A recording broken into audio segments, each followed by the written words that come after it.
Accept all cookies, don't clear your cache. It's time for data mining. Well, it's October and it's my favorite time of the month. I actually love, especially when Halloween's actually on the way. And this Q&A video, oh my gosh, there's so much people have been asking me for, and I've been saving them for this time of the month because these are the questions that are actually meant for this time of the month of October. Especially when some are asking me what's my favorite Halloween television show or what's my favorite Halloween movie around the time of October. But first, I'll actually start things off with Grim Grinning Ghosts come out to socialize.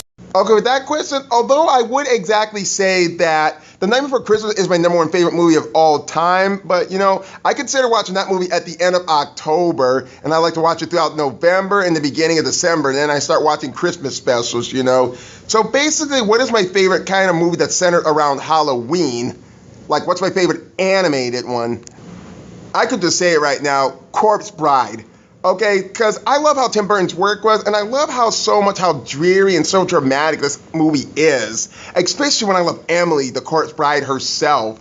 Throughout this entire movie, I just felt really sorry for this character, especially what she had gone through, especially when she was alive. And there was a lot of things I like to mess around with this movie, especially when I did this clip long ago. But we're just too different. I mean, you're dead. You should have thought about that before you asked me to marry you. I didn't expect you to come to life. Why can't you understand? It was a mistake. I would never marry you. Ooh, wrong turn. So basically, I can actually enjoy Corpse Bride in this time of the month, even though there's kind of other things I can enjoy, like Frankenweenie, Paranorman, or maybe even Coraline. 1, 2, 3! And the fact I forgot to mention that with The Night Before Christmas, Halloween Town, where everything is dead and muted with black lines taking over, while everything in Christmas Town is more colorful and joyful and whimsical, while somehow in the human world during The Corpse Bride is more gray and dark looking, like it's a dreary dead city, while in the actual other realm of the dead, it's so much more colorful and nice. And I swear that little maggot worm is some kind of portrayal of Peter Lorre. I am sure he does. Why don't you go ask him?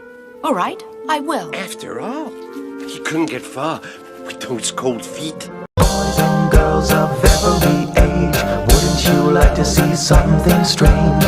That one is actually a super great question for me to even give you to. Well, let's just say I enjoy Scary Godmother, but when I look at it today, the CG is kind of pretty much dated, as you can tell so much from it. But if I had one of my favorite animated TV specials around Halloween, it would have to go to...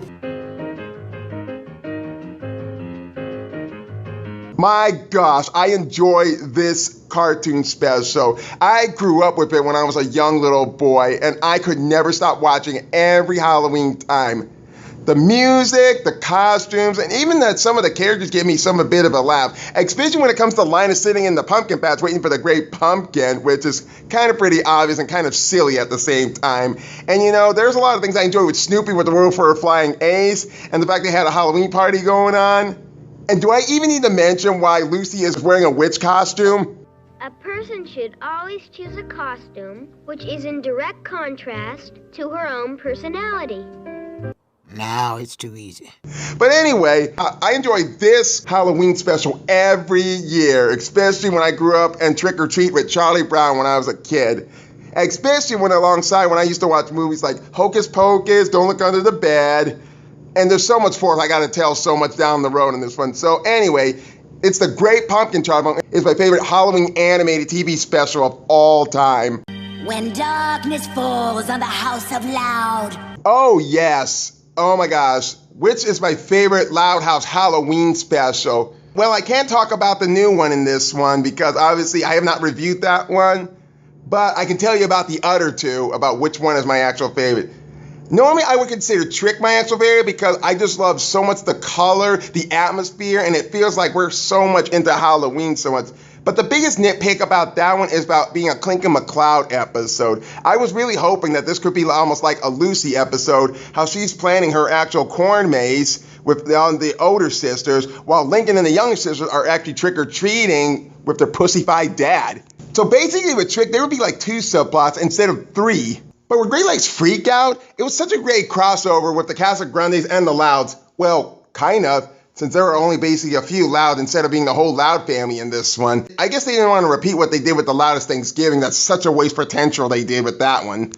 But I really admire what they did with Great Lakes Freakout, especially with the zombie apocalypse that was happening in the very end, and especially when the Casagrandes and the Louds are actually fighting so much. Not to mention that the Great Lakes Freakout review had a great all-star cast to go with that, and I really enjoy reviewing it with those guys. And I hope if they ever end the Loud House, then the final episode will be an all-star cast together to finish it all off, so that the gang and I can actually finish the Loud House together. So basically, I think Great Lakes Freakout kind of weighs more positive than Trick did. Oh, I'm so grateful someone actually brought this up because I really enjoyed Goosebumps when I was a kid. The book, the episodes, and especially when I have my all-time favorite one, I have to say, is my favorite Goosebumps story and episode is The Haunted Mask. No further questions.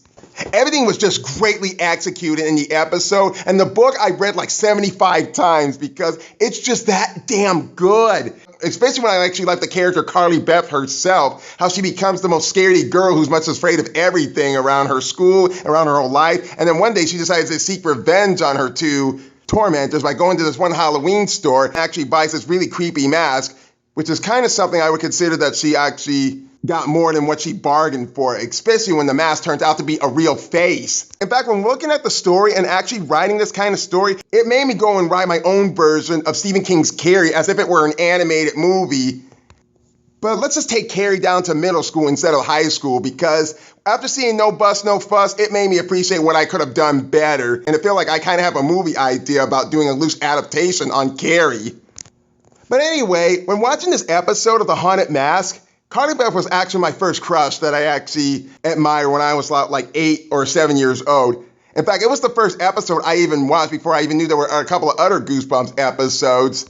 There's so much I would have liked to talk about this episode of why I appreciate The Haunted Mask, especially when it's R. Stein's favorite, not to mention that it focuses around the holiday of Halloween. I've got the book, I've got the Funko Pop of it, I actually have The Haunted Mask. Got the DVD, the VHS tape of it, even the t-shirt of The Haunted Mask. So basically, The Haunted Mask will always be my favorite Goosebumps episode and book that I have wrote, compared to The Ghost Next Door, The Werewolf Fever Swamp, and so many other good Goosebumps stories I like to keep on reading and keep imagining.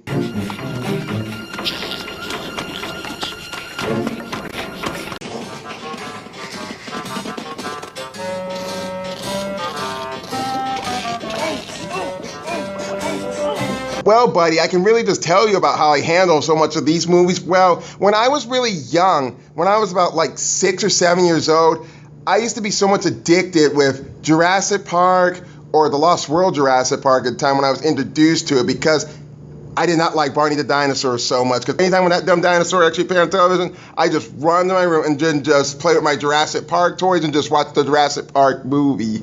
But when I was 8 years old, I got introduced to another film called Jaws. Oh my gosh, 1975, but Steven Spielberg did this movie. And I really enjoyed the intense music that it builds up when you know the shark is coming around.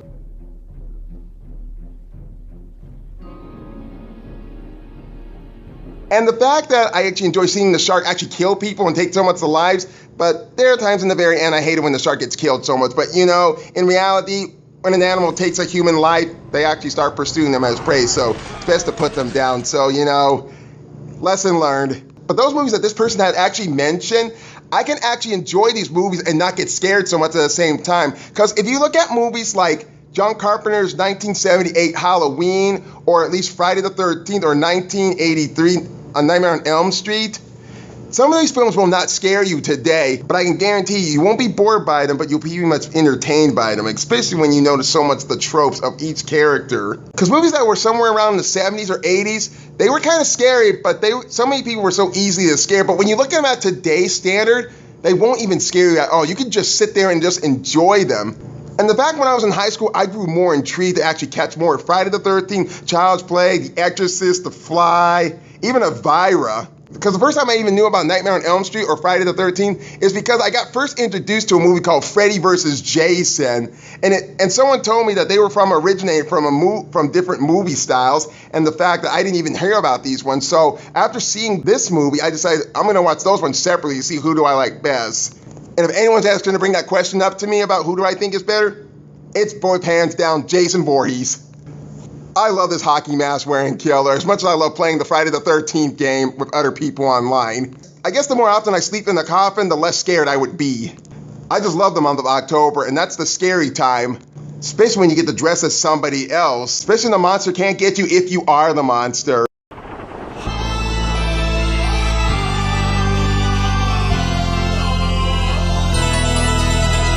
That was a very excellent one to actually give.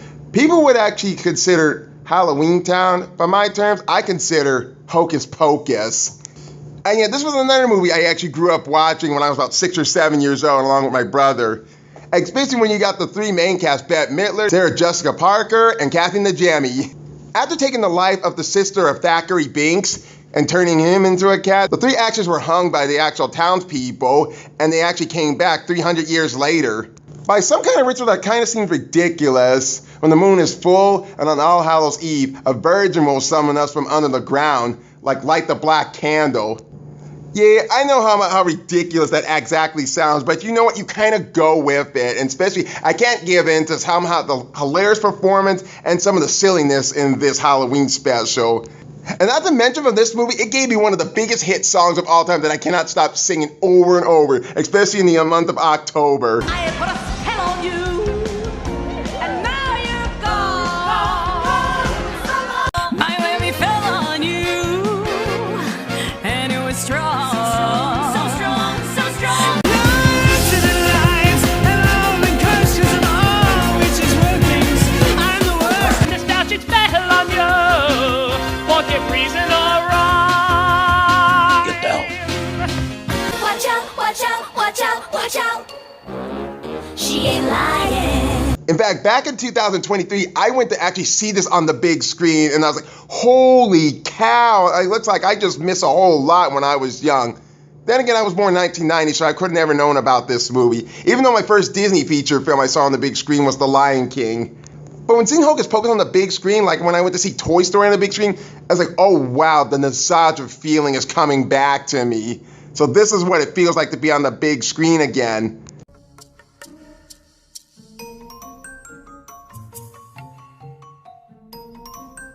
Although when it comes to the movie Hocus Pocus, it reminds me of another movie that seems like it's a bit of a guilty pleasure to me, and that movie would be Casper Meets Wendy. Okay, so first off, when seeing this film, I thought it was okay, but when I got older, I realized how kind of dumb it was. But, you know, like, for something that's like a 10 million budget kind of movie and that never got released in theaters, at least somehow, this was the actual first introduction of Harley Duff, because not only was this her first role, but it also was released 6 days before her 11th birthday. Even if she's so really good at playing the little good witch herself, she really isn't that much to save this movie. So mainly in October times, I can actually enjoy this movie, but sometimes in summer times, I can actually enjoy it for the sake of seeing Casper and Wendy together. Most of the acting is unpleasant, the CGI is so badly done. It's pretty much bad and actually so lazy to look at. Even with the voice acting of the ghostly trio wasn't even that great, and it didn't even sound like the original actors themselves. They just don't sound like they're fitted for that role. Especially when I enjoyed Brad Garrett as Fatso. And all the time. Yeah, don't rush me. And I wanted to say we sorta didn't mind getting to know you, hags. Gals. So every month of October, I never forget to watch Hocus Pocus, because it's still a great Halloween theme.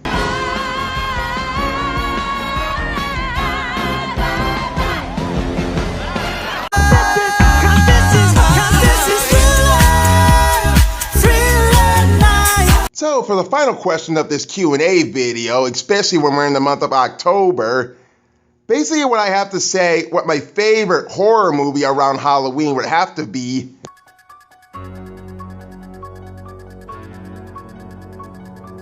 what more do I have to say about John Carpenter's 1978 Halloween? It's just damn impressive, even though everything looks cheap and some of the scare effects don't even work so much besides them playing loud music every time.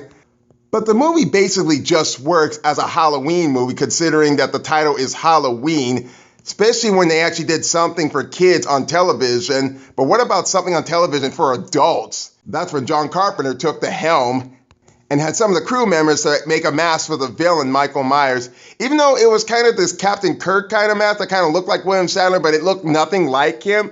So the basic thing was they want the killer to actually be wearing a face, and they basically took that pale Captain Kirk mask and decided to make the villain Michael Myers. Did I also forget to mention that this was the first movie introduction of Jamie Lee Curtis? Her performance is very outstanding, like she was in this film, along later on with 40 Years Later. Although it's technically not too much of a scary movie to admire so much, but people were so easy to scare back then with Edgar Allan Poe's The Raven. But the way this film actually holds up, if you were to watch this today, you won't get jump scared by it and you won't be bored by it either. Because that's basically my favorite thing when I like to watch some of these horror films, is like to figure out who's gonna live and which one's gonna actually die first or die last. But later on down the line, there was another film that I actually got intrigued with, and that was Trick or Treat. 4 different plots of this movie, and they're very damn impressive how they're telling each story that actually happened on Halloween, kind of almost at the same time, but we're looking at a different point of view from somebody else's view. There was a short cartoon of this thing that was on MTV. There's not a lot of voice dialogue, and it's pretty much silent, and it pretty much takes about like 8 to 9 minutes. But with the movie, on the other hand, the 4 different plots, like the first one I really don't get myself so much into. The second plot, with the kids actually telling an actual ghostly story about a group of bus kids that were actually driven into the lake and somehow came back to life around Halloween night. And then the third subplot is kind of some kind of sexual kind of outdoor party that involves the females being werewolves.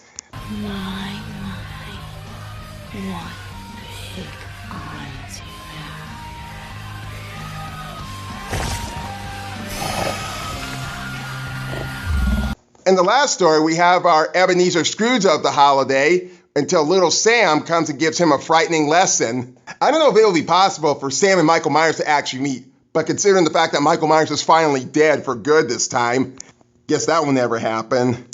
So that's pretty much what I can say about this Q&A video before signing off and enjoying the holiday celebration. And I got to get down with my Disney Thought review with the next Disney animated feature film. And must be ready for October the 30th. This was Taurean Smith-Partee doing another Q&A video for you guys. And enjoy Halloween while it's actually still here. Thanks for watching, like, subscribe, and I'll see you guys next time. Oh, when ghosts and goblins by the score, ring your bell or pound your door. Better not be stingy or your nightmares